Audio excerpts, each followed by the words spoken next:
Ladies and gentlemen, please welcome to the stage Gerd Leonhard, who will talk about The Future is Now, Leadership, Digital Transformation, and the Future. Well, thank you very much. It's a great pleasure to be here today.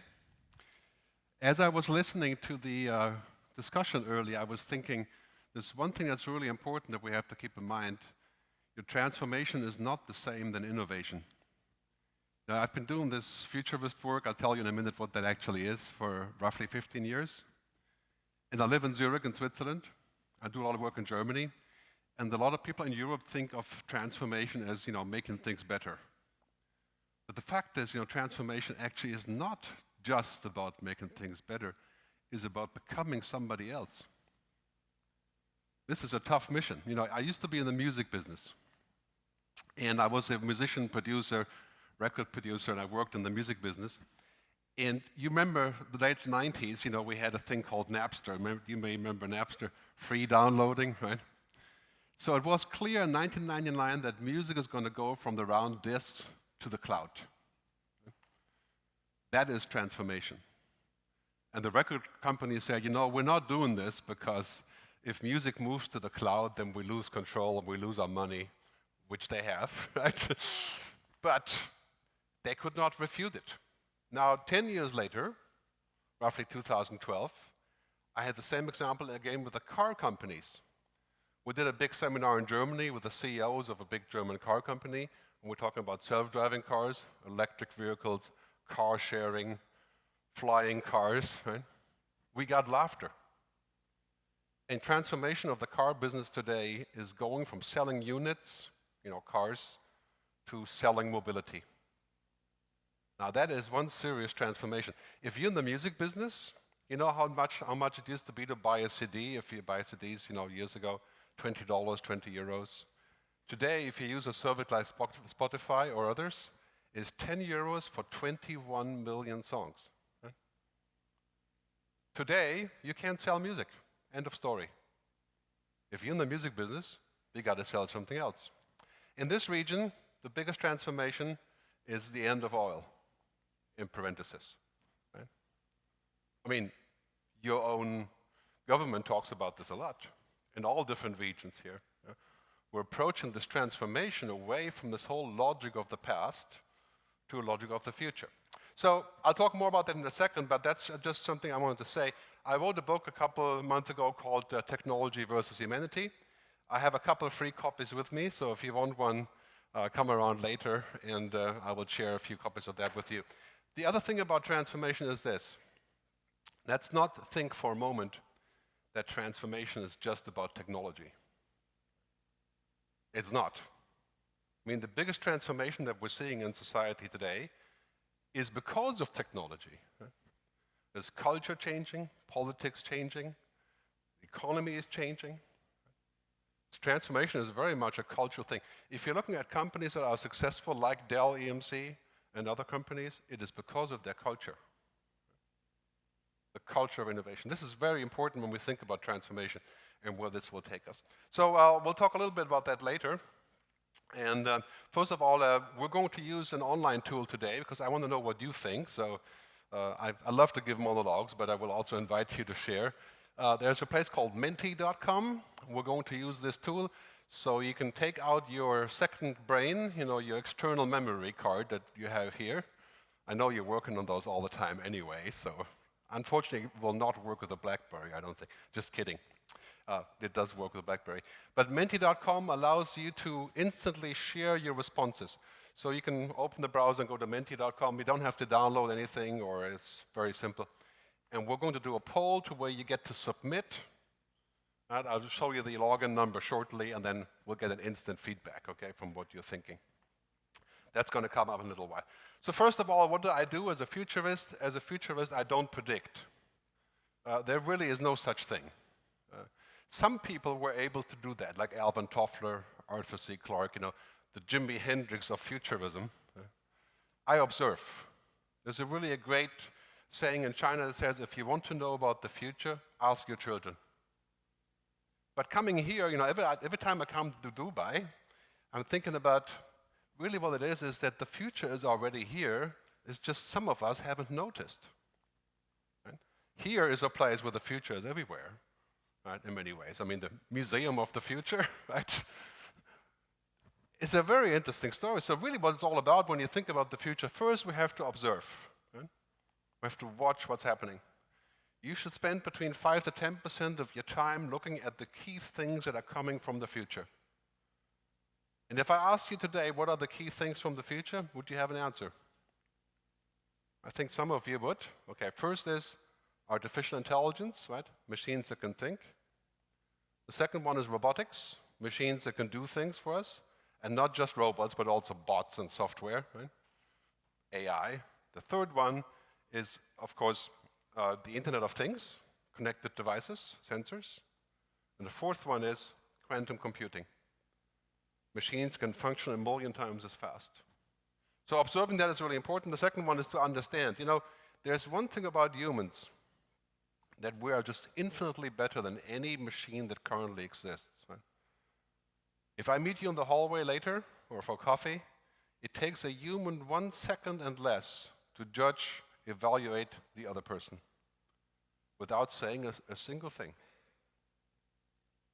We understand stuff, and understanding is completely different than knowledge. You know, Einstein, who was a really great philosopher also, he said, imagination is more important than knowledge. It was easy for Einstein to say, because he was very knowledgeable, right? But still, you know, understanding stuff. If you have kids, you want your kids to have jobs in the future, they need to be understanding jobs. Because that's human, right? It's very important to understand the human context. The other one is imagination. I touched on this, and the last one is to have foresights. Foresight is what you need, especially in this region, because your world is changing upside down the next 20 years. Foresight is to mean to see things and not happen. So ask yourself that question, are you future ready? Because that future is coming so fast. I mean, it's mind-boggling. When I first started working on the internet stuff, you know, in the mid-90s, I started a company like Spotify in 1999, right, called Sonific. Right? Didn't work because it was too early. But today, just about anything that you can invent is almost like science fiction has become science fact. Right? Flying taxis in Dubai, well, let's see how that plays out, right?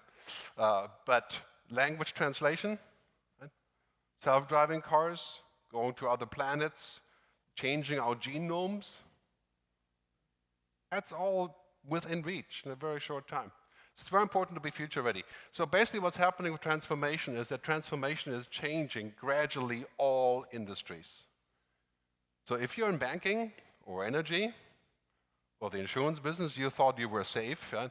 The same thing that happened to the music business and the printing business and the newspapers is going to happen to banks, insurance companies, and we can only learn from the music business. You know, the music business went in 10 years because they said that they weren't accepting the change, didn't want to go with things, right? They lost 74% revenues in 10 years.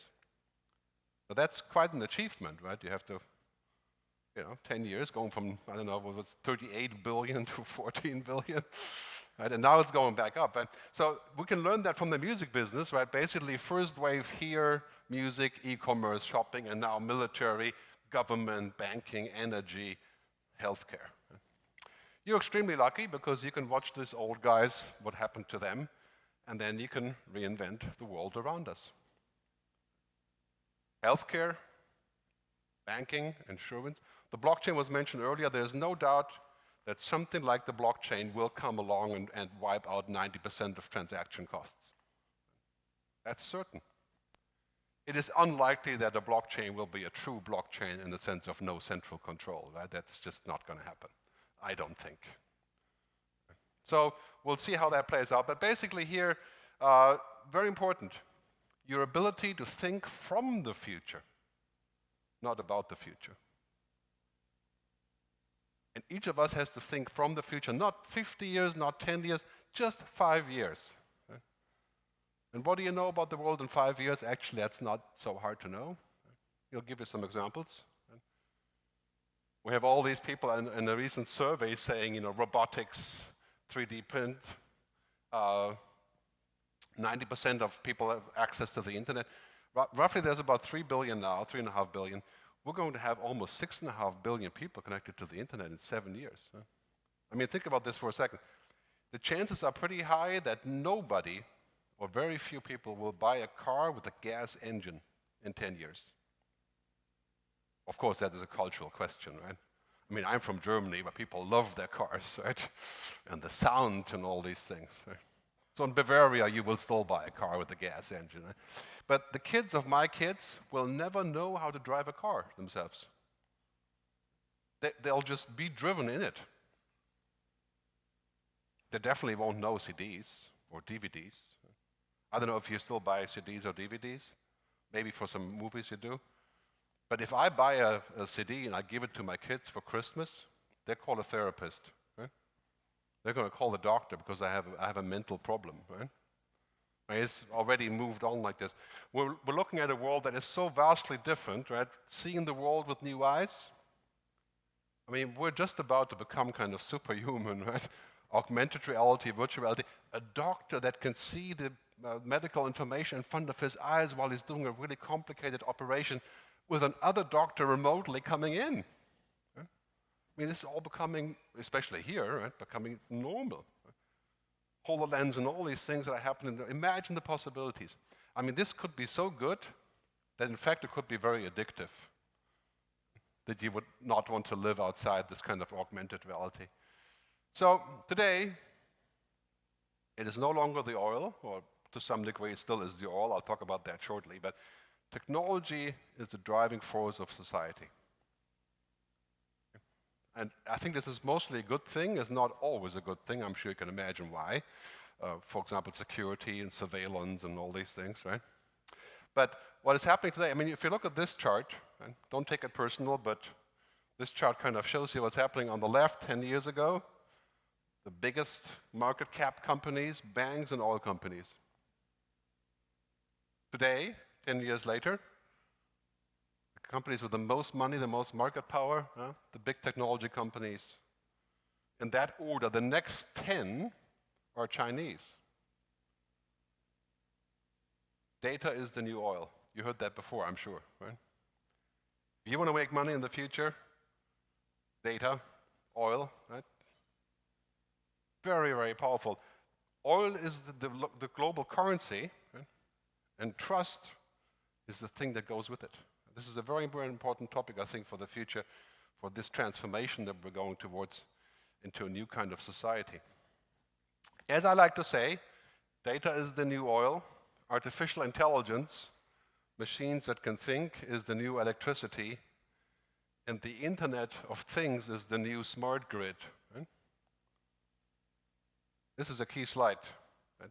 If you want to make a business plan for this region, this would be it. Do it while you can.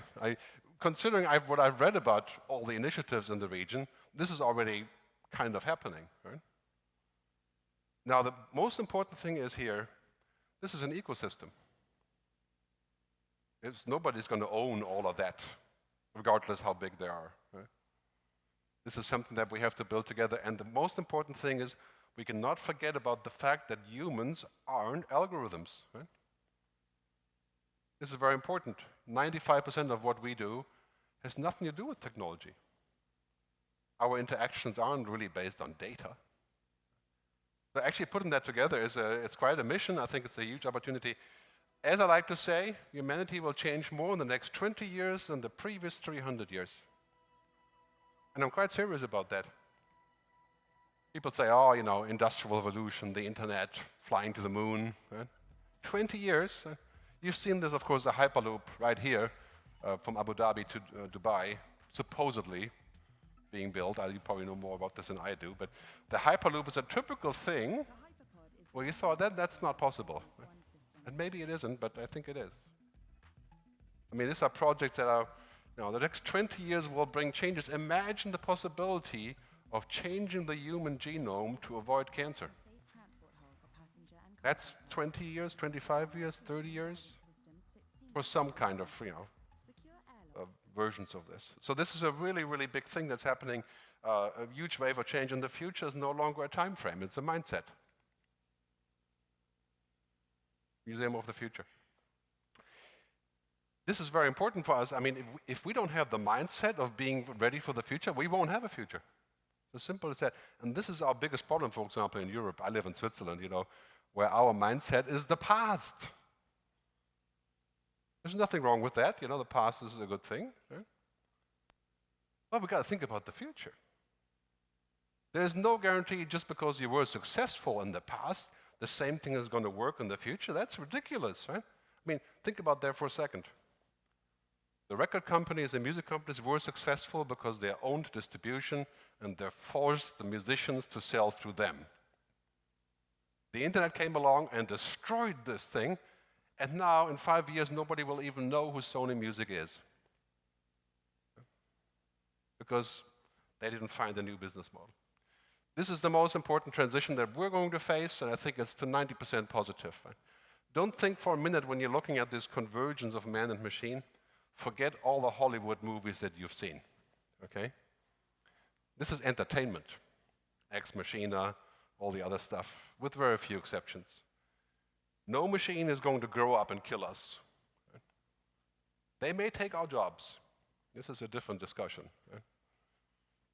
But it's a long way from a human being, from a machine being like a human. I'll talk about that for a second. But we're going to have new relationships.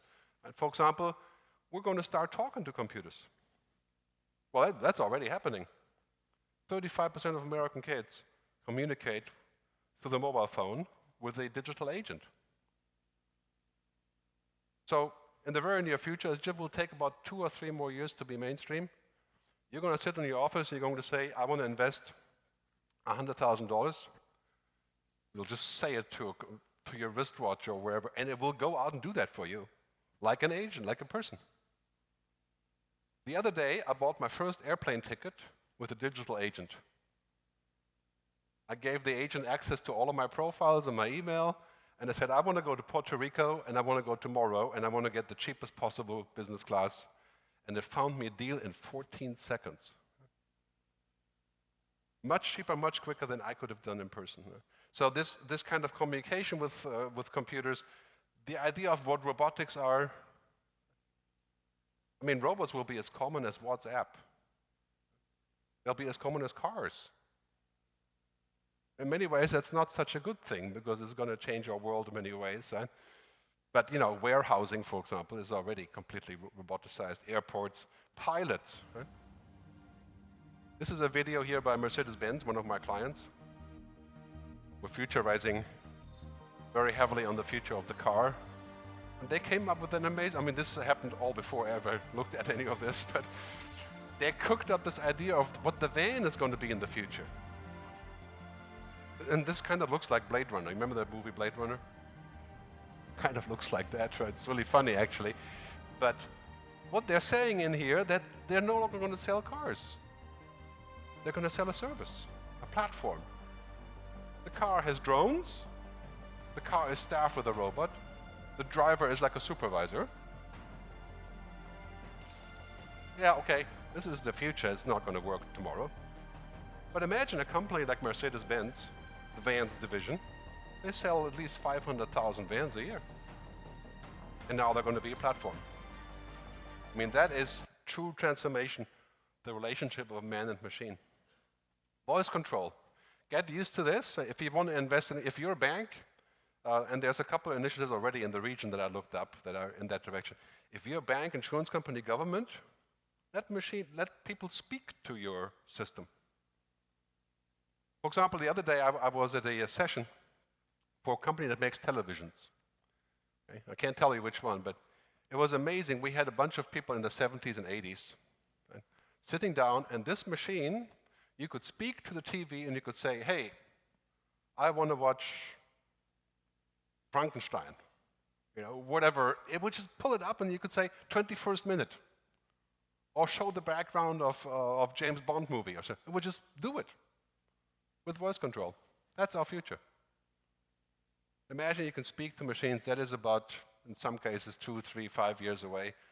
Great initiatives by many companies. Right? we may soon forget what it was like when we could not speak to the computer.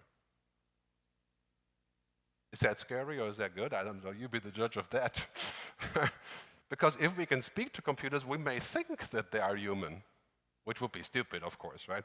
But I'll give you an example.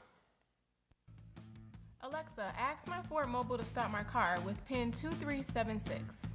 Sending start command to your car.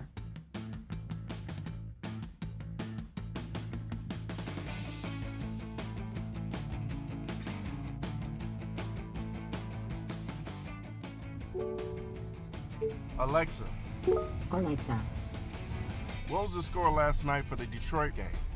Last night, Detroit beat Tampa Bay 5-2-3. Well, you get the point. You can see this on YouTube. But using this digital agent called Alexa, you can speak to your car and you can say, well, I want to get a cappuccino, get it organized. Right? Or I'm going to be late to the airport, send a message. And we'll do all that for you. And you know what? It's going to do it no matter how bad or good of a speaker you are. And whether you're tired, it won't matter. Right now it matters because if you try Siri or Cortana now, it's really not that good, right? But very soon it's going to catch up, and that's going to be a very big difference. So our world is going to have two poles, and I think this is where you need to pay attention for a future plan. On the left, a lot more algorithms and intelligent technology, as we've heard before. But let's make no mistake about this. Human life and business is not a gigantic machine, even though some people believe that. On the other hand, we have what I call the andro rhythms, andro and algo. Andro being human, the human things. Feelings, emotions, compassion, empathy, values, ethics, negotiation, the things that are very hard to impress. For example, ask the simple question, what makes you happy, or what makes a company happy, or a country? The most happiest country in the world, you know where that is? Take a wild guess. Denmark. And followed by Switzerland. Now, if you ask somebody where I live in Switzerland, if you ask somebody whether Switzerland is the happiest country, they would just cry, right?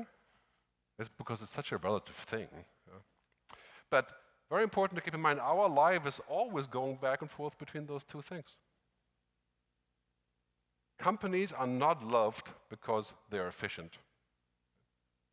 I mean, if you speak to your clients, you're going to ask your clients, say, well, do you love what I do, like, say, a telecom company, because we're so efficient? Nobody loves things because they're efficient, right?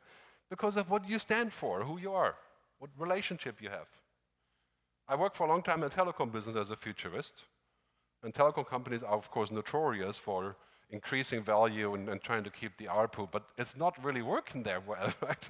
Because we have to create new values. New brands, new things.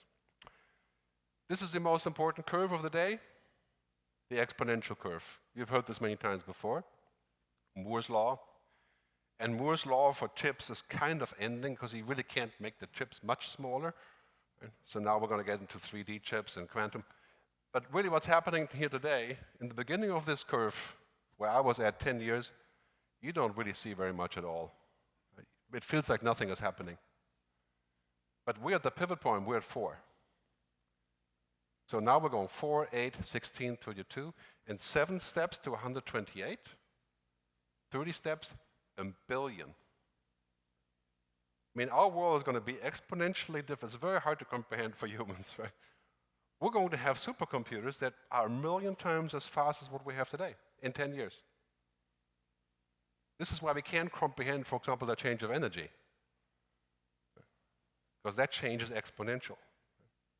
If we keep thinking linear and expecting gradual change, that will be detrimental. So think of that stuff doubling rather than gradually going up. Right? And especially here in this region, I mean, clearly that change, thinking of the future as exponential. If you can think 10 years ahead, you're already 40 times as far along on the curve.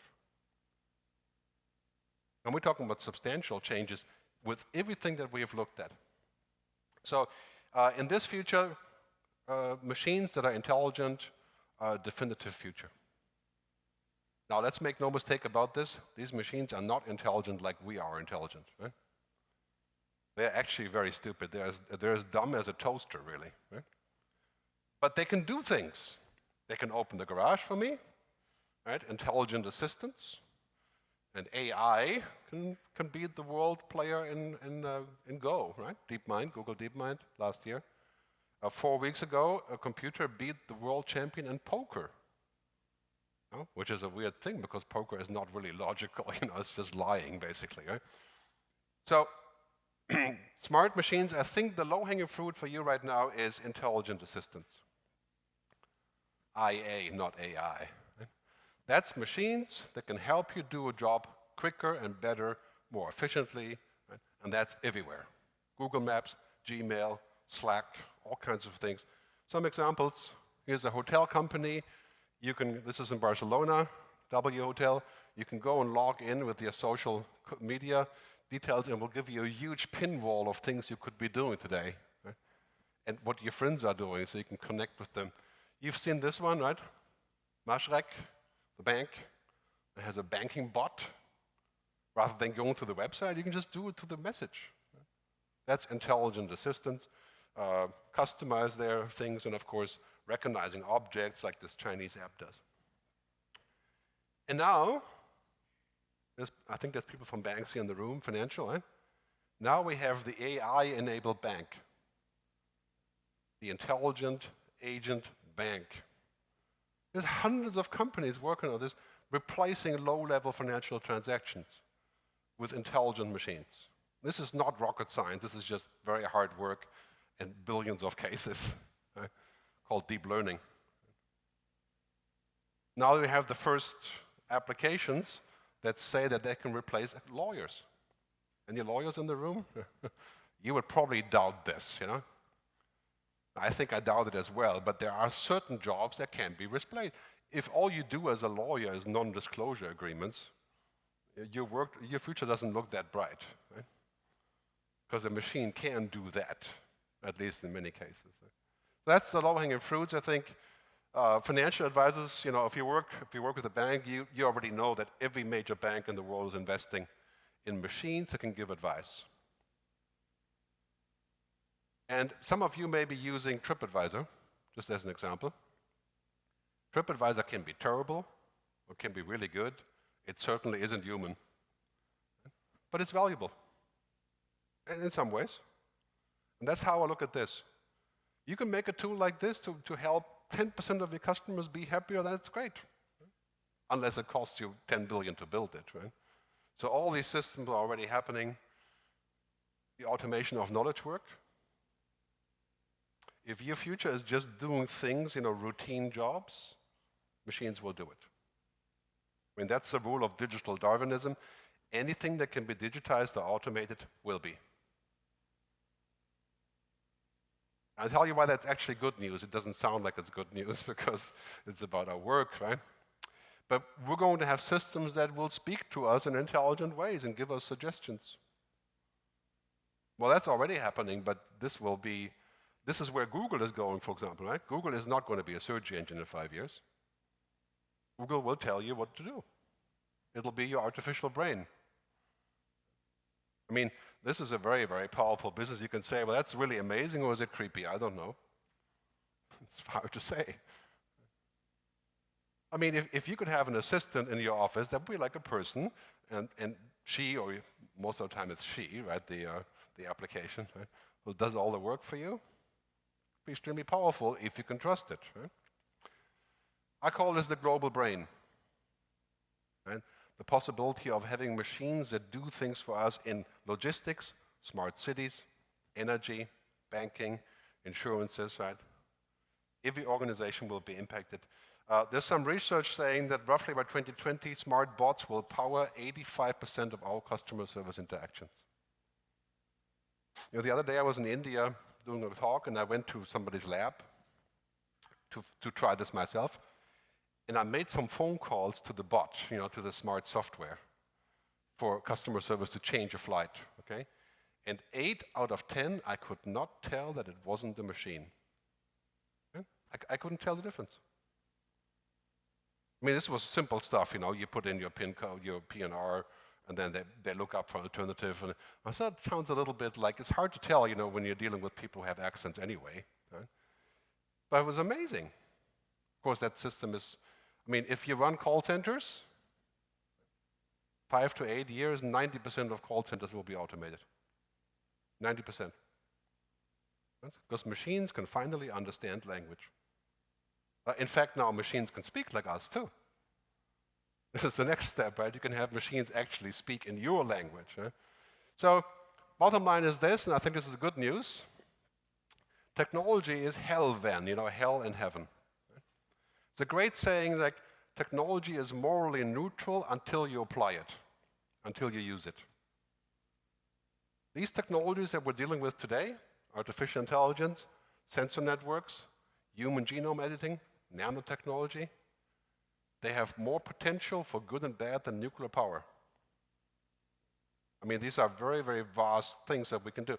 And on this risk level, you see here on this grid, right, the benefits are very high, and the challenges are also very high. So here's a word of advice. If you're getting involved in this, you cannot use technology just to do technology. You also have to solve the external problems that technology creates. Otherwise, you get into a place where you're just inventing things, because one of the things that we're facing today, you may have seen artificial flowers, for example, in a 3D printer or in a flower shop. Yeah, you can buy artificial flowers, and they look pretty good, actually. But they're not real. So to me, artificial intelligence is kind of like an artificial flower. They're very useful, they are cheap, they are efficient, and they'll get better. They're not like us. I think if we understand this correctly, we can invest correctly, right, in just the things that make it work there. Alan Turing, you know about the Turing test, right? He said in the 50s, the question whether a machine can think is too meaningless to deserve a discussion. I think that has changed, right? A little bit. But still, we have to think of this in sort of that context of things. Right? We are still very far away from machines thinking like us. We don't even know how we are thinking. I mean, scientifically, there is many, many things, consciousness, sentience, whatever you want to call it. We don't know. So it's very good to keep that in mind. Basically, this is the Moravec paradox. Right? Whatever is very simple for a human is very hard for a computer. Whatever is very hard for a human is simple for a computer. So where should you invest and go? Well, you give the computer things that are simple for the computer. Right? Like changing a ticket. Like smart cities. You don't build computers that can do what I do, or other humans do. So I think this is a good time for us to think a little bit further and do our first Menti. Okay? So please take out your weapons, your external brains, okay? Your digital tools. It's okay, you can take them out now, it's fine. I know you all have one, so. Okay, just open your browser on your smartphone or tablet. This is instant, doesn't take much work. Go to menti.com. And now we can switch to the live version back there. Guys are still there? Yeah, we go. Okay. We're going to see the result here. Okay? You can only give one answer and submit. You cannot pick several answers. Okay? The simple question is, how do you feel about these exponential changes? So go to menti.com, put in the PIN code 659247. Don't share your location, don't log in, don't download anything, and just hit the answer. How do you feel about these exponential changes? Now, I know there's about 100 people in this room, maybe 80, so I cannot just see 27 responses. Right? You're not future ready if I don't see that. Of course, there's a penalty if you don't actually. I'll be looking at your tracking here. Very good. We have 2 people thinking, or 3 people, that we're heading into a dystopian future. Whoever said that is welcome to out themselves in the discussion later. I see some nodding already. Right? This could be, I agree, this could be dystopian if we don't control it. Right? It could be an arms race of technology. But on the other hand, we have a lot of really positive. Right? I mean, here's the interesting thing. Right? When I do these things in Dubai and other around the region, I get very much on the left hand of the curve, right? Positive feedback. I do this in Germany or Switzerland, is all in the middle. Like we're more concerned about that. It's a cultural thing. Right? I think it's also hugely exciting. I'll put this together. We're going to distribute the PowerPoint afterwards, the PDF, so you can take a look. You can keep voting. Let's switch back to the presentation. So I want to introduce you to the mega shifts. They're a big theme in my book. The mega shift is what we have to understand to really understand transformation. And we talk about digital transformation like whatever we don't really understand is transformation. Right? Do you remember social media 5 years ago? It's like we just put everything to social media that we don't understand. That was social media, and that's just normal now. So the mega shifts are these. They're not just digital. They're not just mobile. Most importantly, this one, I think this is a huge opportunity for the region. Datafication and cognification. Connecting things, making things smart, making processes smart, making logistics smart, making environment smart. I mean, that is just exploding. I mean, the city of Los Angeles just 3 months ago connected all their traffic lights to a smart grid and an artificial intelligence. Wow, this is really just fancy software that can analyze things. But this software analyzed 1 trillion movements of cars. Right? And then it said, you know, if we switch the lights like this, we can save 12% energy and reduce pollution. Done. I mean, this is not mission critical like flying an airplane, okay? This is, if it goes wrong, you can still go back. Right? So it's like flying in a taxi in Dubai, in a self-flying taxi. That's you don't want that to go wrong. You know, that's a very high stake, right? So cognification. The other one, of course, automation. I mean, if you're a telecom company, you're going to automate like crazy, right? Because now it's becoming possible that these tools actually understand what you're trying to do in network maintenance. This is a job killer. Let's have no doubt about this. Maybe not so much in the region, but in general, automation is a job killer. Automation is 100 times as bad as globalization, or as good, you know, depending how you look at it. Lots of social consequences to discuss on this one. Right? Augmentation of people using augmented reality and virtualization and robotization. If you tick off all these boxes, you can invent 100 things that will fit right in. And we're not talking about the artificial brain here or something really lofty like this. We're talking about really like stuff that works, and that's being launched every single day. Great example is a smart grid. Right? Making the electricity and energy grid smart, huge opportunity. Everybody needs it. Everybody wants it. I mean, there's companies working on this. The blockchain, of course, I would invest there, but I would not expect any return for 10 years. Okay. Digital money is coming. Okay. This is a certainty. The only thing that stands in the way of digital money is privacy. And if you want every single transaction to be tracked and kept, you know, that's a big discussion, you know, especially in countries where that is really a big thing, for example, in Germany.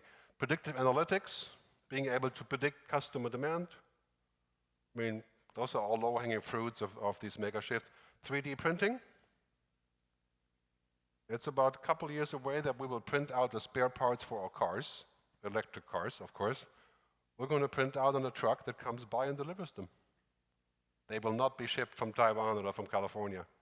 They'll be printed on demand. That's already happening, just too expensive. I work with some companies who are 3D printing food. Does that sound terrible? No, it's not actually terrible, because you can put organic substances into the printer. And you can print a pizza or cookies. I'm part of a trial where a company is trying to sell ice cream on the beach that is printed on demand. Okay? It's an ice cream machine that is programmed through the cloud, has all the components in it, and you can print any variation you want, just with your own name on it, if you wish, or with the name of your girlfriend if you want. So, smart everything. I like to joke, and this is a great opportunity for the region. I like the joke, take any old business, put smart in front of it, and you have a new business. The smart converter. Number one, smart energy, smart banking. That is an oxymoron, right? Just kidding. But smart insurance, smart logistics, smart systems, smart CRM. I mean, this is what lots of companies are looking at as an immediate way of doing this, right? And here's a whole map of these shifts, just to scare you any further. You know, sometimes I show these change maps to people like my wife or uninitiated, you know, not tech people, and they would just say, "Oh God, you know, there's like 50 things at the same time." So I was looking at the region and saying, you know, if you use the mega shifts, what is the stuff that would be big for the region? Clearly, renewable energy, Internet of Things, cognitive systems, robotics, blockchain, smart cities, healthcare, autonomous vehicles. But it's really just the whole list. Right? Pick and choose. In 2016 was the first year ever where the data business, you know, anything to do with data, had made more money than oil. $7.8 trillion. I mean, it's totally clear where this is going. Huh? And you can debate forever how long it will take until oil becomes less relevant. Yes, you know, we can discuss that, but it's really, this is the next hot thing, right? This is quite clear. It doesn't really matter how long it takes. And here's the powerful thing. It requires imagination. Einstein. Right? If you cannot imagine the future, you can't create it. This is why Americans are so good at creating the future, right? Because they always make up stories. They believe in new stories and they make up stories all the time. This is why they make all these movies, right? So, and we have to think about our imagination. This is really keeping Europe back because we don't like imagination. You know, we execute. Like, yeah, I was born in Germany, I live in Switzerland now. German people love perfection. And this is why they can't imagine anything. Well, within reason, huh? Because it has to be perfect. That is not a good idea. Right? You have to have imagined to get into the future. The other thing is safety, security, control.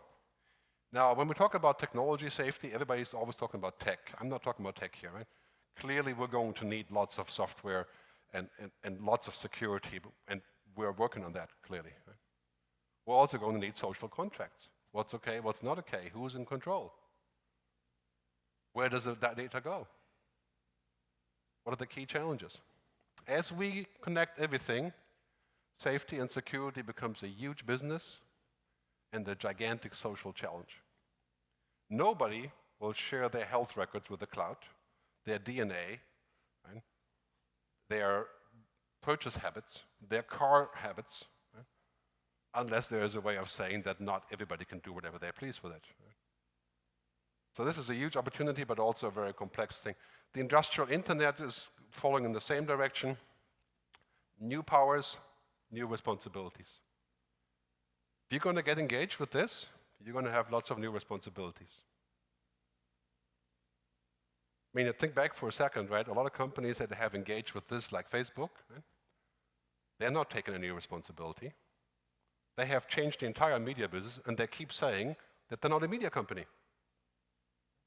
I mean, Google and Facebook makes 90% of digital advertising money, and they say they're not a medium. I mean, this is kind of, you know, so responsibility is really important because that's what makes the ecosystem work, okay? Now I have another Menti for you, okay? This is going to be a little bit more complex. You get to choose with a sliding scale from 1 to 5, okay? 1 is, I think it's disagree, and 5 is you agree, okay? Now you get to slide back and forth and then submit. The question is really simple. We switch to the screen. What are the biggest opportunities in your region? You get to pick. So the list is big data, analytics, energy, genome editing. You can just slide from left to right. So disagree on the left, strongly agree on the right. Okay? And you don't have to answer all of them. You can just slide back and forth a little bit and then hit submit. And this will tell us what you think is the future of the region is. I think I would have an inkling of what that could be. Since I'm a futurist, I would dare a prediction now, I suppose. You can keep voting also while we're talking. It will just be the same system. If you've used it before, you have to refresh to get in, right? You've noticed. You have to put in another. Okay. What are the biggest opportunities? It's a race. Now, I knew you were going to say this, right? Smart cities, the Internet of Things. And I agree, this is a really, really big topic. It doesn't go without the renewable energy part, though. I'll keep that in mind. They sort of married, those two things. You know, I think in many ways, when you're looking at these opportunities, it is not that we're suffering from too little opportunities or too little money, it's that we have too many opportunities. It's confusing to try to figure out which one to prioritize. So very interesting, you know, we have again in this, we see in this result here, you know, we have overlap and we have a lot of middle field also. I tend to agree with this. I think smart cities, the Internet of Things, renewable energy, of course, they're intimately connected. That's a huge part of the future. Big data, prediction, AI. I will publish the results later, and we'll go back to the slides, and so we can have a few more things. Thanks very much for contributing. So I'll finish with this topic, and then we'll have a discussion. Okay. First of all, 84% of the world's energy today is oil and gas and coal and a little bit of nuclear. 84%. And OPEC says it's going to be that way for 40 years, more or less. But there's a different reality shaping up. So Sheikh Mohammed Al Maktoum said himself last week, not last year, sorry, the goal is to celebrate the last oil barrel we export because we will be prepared for the day when it comes. Now that sounds like a futurist to me. It's quite a daring statement. Right? That's like the music industry saying, we look forward to the day where downloading is free. Right? So they can make a new business model. Quite a challenge. So clearly what's happening is really this, right? What I call hybrid thinking. And this is very important for every business. You must do what is today because the money comes from what is today. And then you must do what might be tomorrow.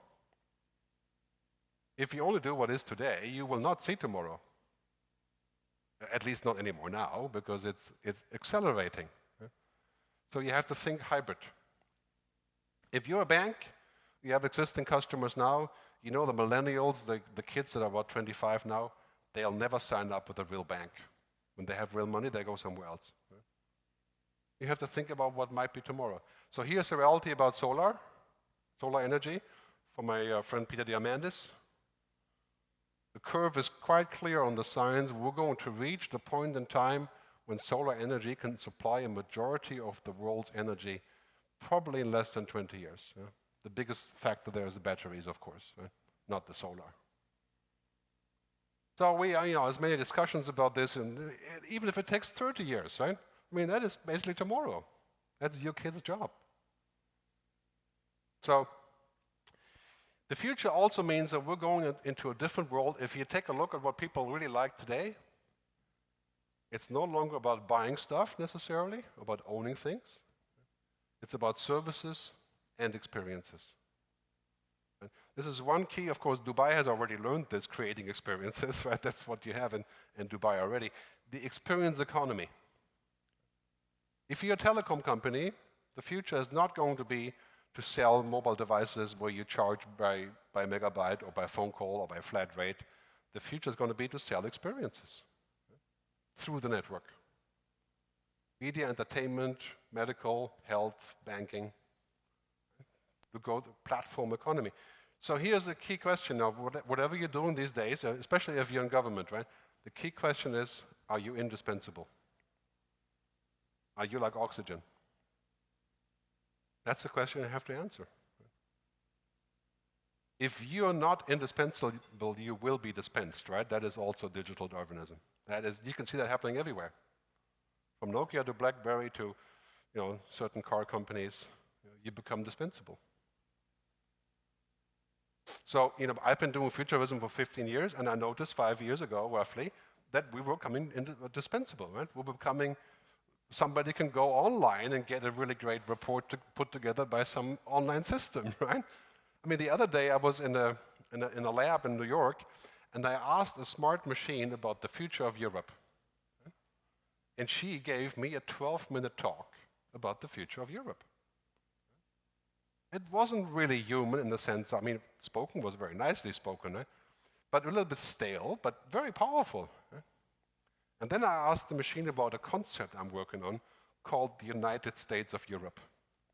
Well, it's a concept, right? The machine said, command not understood. Because the machine can't talk about what doesn't exist. The question is, are you indispensable, right? Are you going to create a new economy? And here's a couple of really great examples for liquid, immersive experiences. And if you can invent that for your business and for government, of course, great, right? Amazon has a shop now called Amazon Go, where you just walk in and you pay with your mobile connection. You don't see anybody, you just walk in and walk out. Right? It's like shoplifting with an app. Right? It's completely liquid and very powerful. It's like Uber, right? With Uber, you always feel like you're not paying, because you don't have any money, But of course, you're still paying. But very powerful liquid experience. Airbnb just launched a new division that sells trips and experiences. So you don't just rent the house; you can also rent go on a desert trip with people. You add the experiences to it. Spotify, the music service, the most powerful tool is the playlist they make for you. Called Discover Music, Discover Weekly.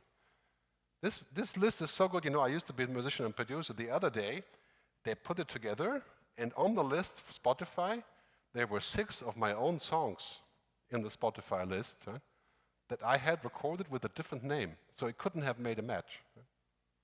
It just figured I would like my own songs, and this is how good the playlist is. Very powerful. Google, Gmail is integrating payments into Gmail. Talking about liquid and powerful, that's 300 million people with one stroke, if they can do it globally, and to pay. Very liquid, very powerful. Here's Starbucks, where you can speak to the barista through the app and order whatever it is that you want. It's like a virtual barista. I mean, it's all very small stuff. It's not complicated, really. I mean, in this case, it might be, but... And here you have Babylon, which is in the UK, sorry about that. In the UK, a solution that allows you to speak to a virtual doctor through the app. So you can scan your skin, and you can say, I got these weird things on my skin, what do you think it is? And you go to the virtual doctor, and it's basically free part of the national healthcare system. Right? Very, very powerful. Right? Experiences, liquid, timely, human. So the bottom line really is, whatever we invent with technology, we have to put this back inside. That is the real value of what we are. The real value is not to take the human out. In some cases, it is the value to take the human out because humans are inefficient, right? But in most cases, to put them back in a better place. I work with a grocery store in Switzerland, a big chain of food stores, right? And they decided they're going to automate the checkout. That's, 1,000 people out of work. And they're going to let go, I think, of maybe 100 or so. But the other 900, they're going to train to advise people in the store to buy healthier food. They don't let go of the people, they just put the human back inside. Very, very powerful proposal and idea. So in this world, we are living in the world of abundance. We can do anything we want. I mean, more carrots all the time. More movies, more music, more trips, more options, more consumer empowerment. If you don't figure out how to create experiences, you become less valuable. So especially in banking, insurance, travel, telecom industry makes a great example. If you don't add experiences, eventually you just compete down to zero. Lowest price point. So very, very important. For example, in the telecom business, we used to sell network and infrastructure as the biggest thing. But in the future, we're going to sell this, right? Services, experiences, platforms. That's why platform companies are so powerful. Marshall McLuhan said it is the framework that's changing in the future, not the picture. I mean, make no mistake about this. If you're looking to build a new future for this region, you cannot just change the picture. You have to change the framework, how things work, who you are, and what you do. And platforms are the most powerful thing. I mean, take a look at what's happening in our lives in technology today. The most important companies in the world are gigantic platforms. Amazon, Cisco, Google, Facebook, Baidu, Tencent, Alibaba. Right? I mean, that is what's happening in our world in terms of the competition. So I'll wrap up with two final words, and then we can get some questions. First of all, if data is the new oil, and I think it is, I think you would agree, we must take into account the externality of the business model. We didn't do that really with oil. We kind of did after a while, but there's lots of things that happened because of oil that are quite a problem now. Right? I think we can agree. Now we have to say, okay, when we connect everyone all the time at high speed, we're going to have some issues. We need to address those. Now, we cannot have a business model that just says, well, let's connect everyone, put the brain in the cloud, and boom, off we go, right? It's not going to be that easy. We have to think about externalities.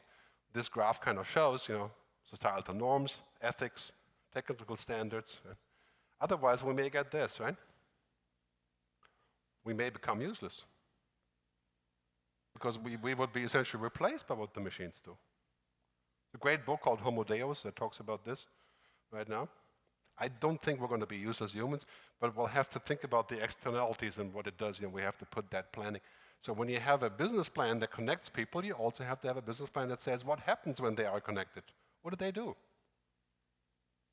How does our society change? What happens with our jobs? So I call this ecosystem thinking. The Internet of Things, fourth industrial revolution, data is the new oil. We must plan for the consequences. Security, safety, social contracts, all the things that we need for that to go in the future. Because here's the bottom line, this may not surprise you, but technology doesn't have ethics. Technology doesn't care about what we believe in, what we want, our values, our, all the human stuff that we find most important, technology doesn't understand. And it shouldn't. We have to understand that.